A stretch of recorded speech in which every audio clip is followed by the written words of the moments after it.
This is Kruskal's algorithm. There are several other algorithms used to find these minimum spanning trees, but the main one we're going to use is called Kruskal's algorithm. This is really similar to the cheapest link algorithm we've talked about in Hamilton circuits. We're going to choose the cheapest link that doesn't close the circuit, and then we'll trace the minimum spanning tree. And the good thing about this algorithm is that it always gives the optimal solution, and it is very efficient. Alright, here's the example, or the main example I want to work with. And on the PowerPoint itself, following this slide are actually like all the steps written out. But I find it a lot easier to explain this example just by doing it all on this slide. And I'll go nice and slow here. So we're just going to look at this, and again, it's a whole lot like the Hamilton circuits. We start with the cheapest link.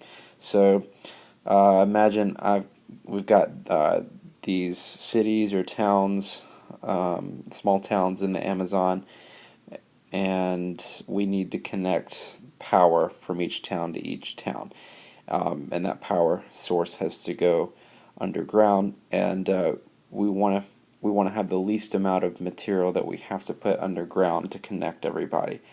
So we need to find a minimum spanning tree. We're going to start with our cheapest link here. So our cheapest is going to be 42, it looks like. Okay, right over that one. The next cheapest option, or the shortest distance really in this kind of problem, is 45 BD. Okay, and that looks good so far. The next cheapest looks like it's going to be AD. Okay, we don't have any circuits, so we're good. Okay, so the next cheapest now, we have a decision to make, is 51. So we're either going to do AB or DG. And notice if we try to do AB, we're going to close a circuit. We're going to have a little triangle right there, and we can't have that happen. So instead of using AB, we're going to use DG. And I'll mark this one out. We're not allowed to use that. So DG. Okay, that doesn't close the circuit. It's pretty good. After 51, the next available is going to be DC, which is 53. Alright, after 53 would be 55 at BC. So again, we could try that, but that would close a circuit. We'd have BCD. It's just a little triangle circuit. So remember, no circuits allowed in this. I'm going to erase that. And let's go ahead and mark that out. After 55, the next cheapest link is going to be 56, and we run into the same problem. If I connect C to F, we create a circuit that excludes the other vertices. So not allowed to use that one either. So the next option for us would be 59 up at CE.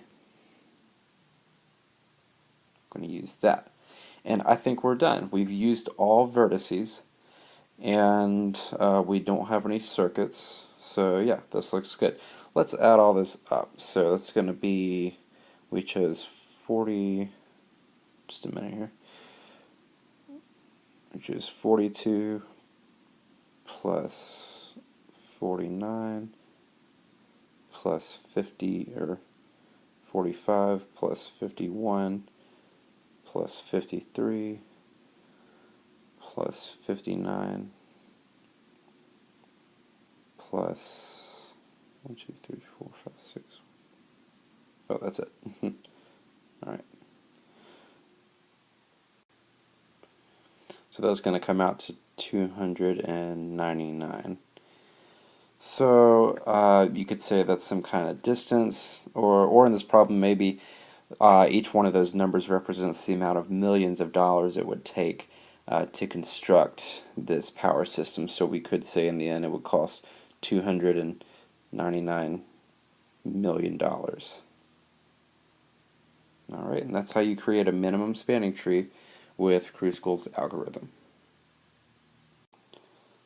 Alright, here's another example. Find the minimum spanning tree for the figure below. So it looks like we have 8 vertices, And let's see, let's just start using Kruskal's algorithm here. So 0.8 would be our cheapest link.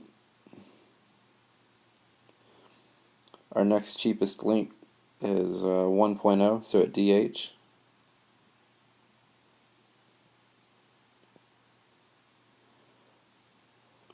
Our next cheapest link is going to be 1.2, it looks like, so GH.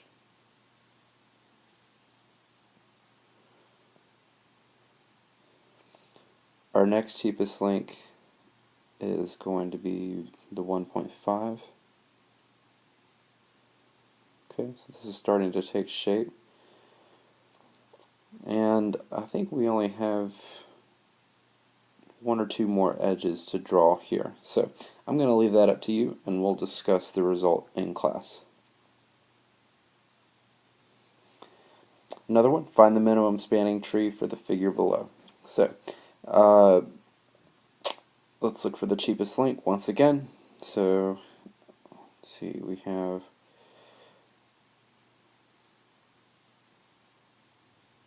looks like DC. Then we have 4 at BC. And we could go to 6 here at DB, right? But oops. But we cannot use that because that would close a circuit. So I'm going to mark that one out. Our next available would be 7.